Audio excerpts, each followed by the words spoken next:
I'm here with Natalie. She's a local resident that experienced the floods here in Louisiana. Natalie, were you disappointed by the media's coverage when the events first occurred?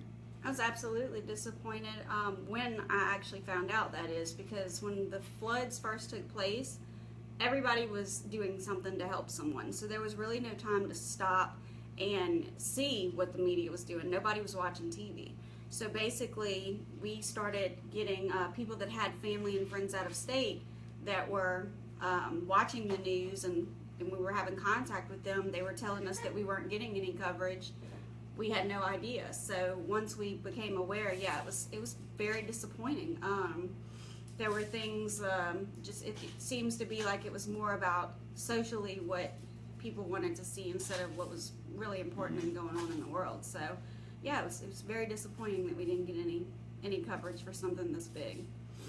And then I've been hearing a lot of people complain about Red Cross and all their efforts. Like, can you elaborate on that? Absolutely, yeah.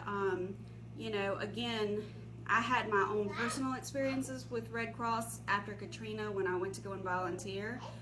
They were just kind of basically making me feel interrogated about wanting to help and wanting to volunteer. And everything that I donated, they were just so particular about, even things that were packaged and brand new. So it kind of made me a little discouraged about wanting to help with them. But I kind of just, people have bad days. So I didn't really base my entire opinion of them on that one event. But then since this has happened, I've had friends of friends or personal friends that went there to either volunteer or bring food and water.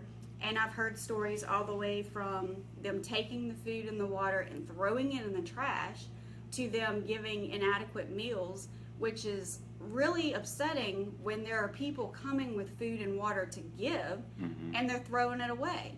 So it would be different if they didn't have the things to give them, and that was the best they could do. But with the amount of money that they raise per year and considering the CEO's commissions, it's a little disheartening to know that when you're trying to feed and give water to and help your own people, that they would turn away that help and then not feed them adequately, because we would here. That's one thing that we have not had an issue with, is getting our people fed. We even have people riding around in the back of tailgating and barbecuing and feeding people. So if you can't get out, we'll come to you. So this should not be an issue here. That's one thing we pride ourselves with in Louisiana is, we're going to feed you. And so, when people lose everything they've got and then they are treated poorly, there have been complaints about name calling, things like that. That kind of thing, I'm not, there hasn't been many people reporting on that, so I kind of don't take that, I try to give people the benefit of the doubt when I can. But when you hear and see pictures of dinners that are inadequate, and when you hear over and over that they're eating food in front of the people and they're feeding them and not sharing, like it's something that's only for the Red Cross volunteers, and they're eating that in front of the people staying there, stories after stories, and it's really upsetting a lot of people.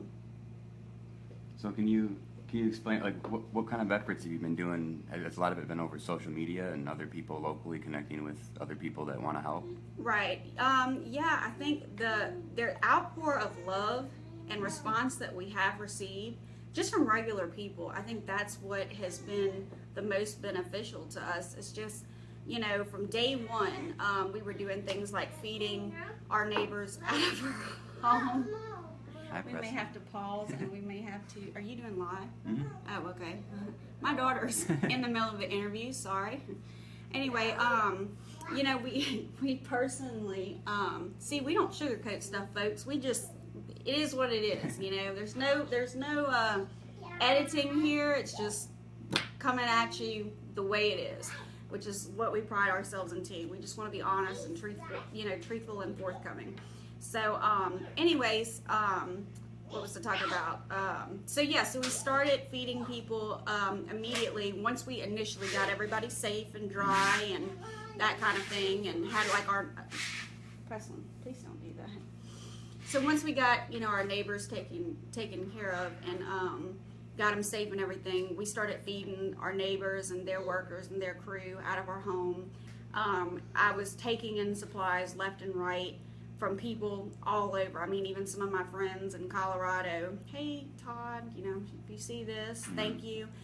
So, yeah, lots of people outpouring, wanting to help, just wanting to know, how can I help? And so I was kind of doing a little bit of this and a little bit of that. And then we've had people that have come from just all areas and wanting to help, and it's been amazing because some of the people coming here have almost nothing on their backs, and they come in and they you know, it's been amazing to see like how humble you know, people are and how little they're surviving on, and just continue to give and give and give when they don't have anything themselves. So regular residents, you know, regular normal people are the ones that are probably doing the most work here. So if there's anyone watching this that wants to help, what would you recommend they do? Well, we're in the works right now. Of course, you know, you can go the page you're on right now, you can share it.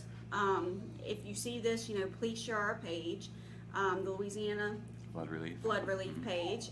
So absolutely share that. You can just keep sharing the information because there is tons of it out there. There's not like one thing. It kind of depends on what that person wants to do. There's so many options, whether you want to give manpower, which is much needed right now, to help come and gut the homes. Of course, you can always donate items. We're really in need right now to have some mold cleaner to help get people out of the shelters and back into their homes. So we could use that as well. So they can definitely go to the page and see how they want to plug in. And if they don't know where to go, then they can just, you know, message us and say, this is what I want to do, where do I go, and we'll direct you. But definitely keep the donations rolling in, and we don't turn anything away, even if it's, you know, we do have a lot of clothes and things like that coming in. But like I try to tell people, the needs are going to change as people's circumstances change. So even if there's an abundance of clothes right now, it's because people are staying with family, they're staying with friends, some are staying in shelters. They don't have the room for things right now, just the necessities. But that's going to change as they get their homes back intact. They're going to want, there's going to be a lot more things that are needed as those needs change. Hello. That's all the noise down there, just so y'all know. So yes, we can. This is going really well. Are there any other experiences that you'd like to share that have happened to you in the past? What is it now? Almost 3 weeks. Well, let's see. There's been a lot of experiences, but of course, just meeting you, you know. That's been one experience. That's Erin. For sure. Yeah, guys, just, you know, and I don't want not to embarrass you since, you know, you're sitting in front of me, but you know, this guy totally deserves props. You know, you have just done amazing. You know, for you guys that don't know, Erin and I didn't know each other, and received word that he needed some help being picked up, and so I picked him up, and he's doing all kind of stuff to get, I mean, just so many different things. It's like, how do I even say what you're doing to help? Because it's so many things. I don't know what I'm doing exactly, but it's helping. It's working. Yeah, it's working. He's, you know, helping be the voice and helping be the resource finder and helping build websites and, you know, anywhere that he's been needed. So thank you for that. And so we've really just been plugging in with people from all over, and you know, and things like that. Let's see, what other experiences? Someone has a question on here, actually. Sure. What are the biggest challenges that everyone's The biggest challenges. Number one, well, originally what happened, the biggest challenge was there was nowhere to go. Mm-hmm. So when it first happened, people were trying to evacuate, and thank God for all the help that came, because had we not had that abundance of help, we would have been in a lot of trouble. But so at first it was, you know, it was flooding so fast that we just couldn't get people out quick enough. I mean, it was crazy. So people were on the rooftops, but luckily, you know, the word spread and help came. The challenges right now, people are working, you know, a lot of us didn't have flood insurance. Not I as in myself. I was one of the blessed ones, and that's why I'm here now trying to give back, because I feel like I was spared. But the challenges are, you know, having a place to, you know, like all our people that are coming in to help, some are having to stay quite a ways away because, you know, all of our hotels flooded. We've got storage buildings that flooded, so there's no place to store things. There is definitely a concern about the mold. Yes. People are trying to get back in their homes as quick as possible because we're just limited on where people can go and stay, and some people don't have the money to afford a hotel long term, so they're rushing to get back in their homes. And there's some concerns over whether or not they'll go through the proper protocol to get those homes, properly treated, and that can cause a lot of health concerns. So that's a little bit of a hurdle. Of course, just getting the supplies we need, the mold cleaner itself. We are in need of some mold cleaner, and we will post all the different cleaners they're asking for. There's different methods of doing it, but there's some people that they're only kind of working with certain cleaners because it's just kind of their protocol. What else? So many. It's endless, yeah. There's endless challenges. I think part of the challenge too is people are now having to go back to their job to make a living.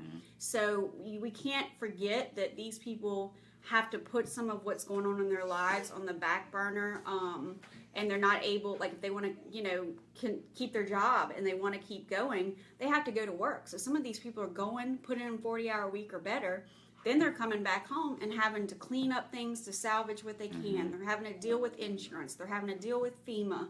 So time is even limited for a lot of people. I mean, because the world doesn't stop just because you have this natural disaster. People still have jobs, people still have children, people still have pets to take care of. So I think people are really spread thin. And then, of course, a lot of people are aware, a lot of us didn't have flood insurance here because, again, if you don't already know, please check into the statistics that we have on the page that explain that this is a very rare occurrence. Like, this was not something that we didn't get out when we should have, or didn't have flood insurance and we should have. That's not what happened at all.